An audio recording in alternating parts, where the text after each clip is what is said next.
लालची राक्षस। बहुत समय पहले की बात है। एक छोटे से गांव के पास एक बड़ा जंगल था।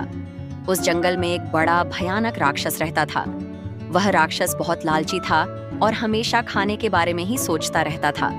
एक दिन राक्षस ने सोचा, आज मैं खूब सारा खाना खाऊंगा, जितना मैं खा सकता हूँ। उसने जंगल में ढेर सारे फलों, पेड़ों की पत्तियां और जंगली जानवरों का शिकार किया और सब कुछ एक साथ खा लिया। राक्षस इतना खा चुका था कि उसका पेट भारी हो गया और चलना भी मुश्किल हो गया। उसने अपनी आंखें बंद की और आराम करने की कोशिश की, लेकिन उसका पेट दर्द करने लगा। दर्द बढ़ता ही गया और वह दर्द से कराहने लगा। राक्षस ने सोचा, काश मैंने इतनी लालच नहीं की होती। अब मुझे इस दर्द से कोई नहीं बचा सकता। लेकिन तब उसे एक बुजुर्ग खरगोश दिखाई दिया जो बहुत बुद्धिमान था। खरगोश ने राक्षस की मदद की और कहा, लालच करना गलत है, हमें उतना ही खाना चाहिए जितनी हमें जरूरत हो। राक्षस ने खरगोश की बात समझी और वादा किया कि वह अब से लालच नहीं करेगा।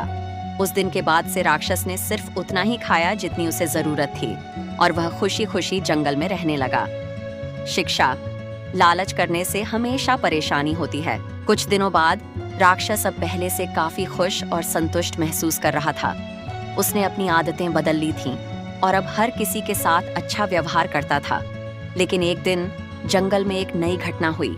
जंगल के एक कोने में एक बड़ा पुराना पेड़ धीरे धीरे सूखने लगा।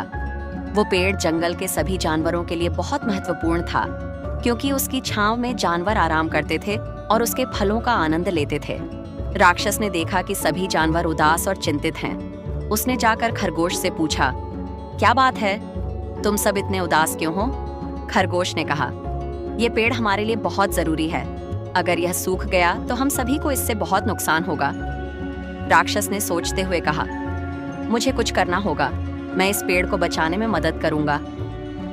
राक्षस ने अपनी नई सोच के साथ पेड़ को बचाने का संकल्प लिया।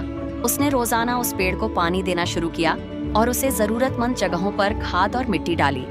धीरे धीरे पेड़ में फिर से हरियाली आने लगी और जानवरों के चेहरे पर मुस्कान लौट आई। कुछ हफ्तों के बाद पेड़ फिर से हरा भरा और फल फूल से लदा हो गया। सारे जानवर बहुत खुश हुए और उन्होंने राक्षस को धन्यवाद कहा। अब राक्षस के दिल में भी संतोष का भाव था और उसने महसूस किया कि असली खुशी दूसरों की मदद करने में है। शिक्षा, असली खुशी और संतोष दूसरों की मदद करने से मिलती है।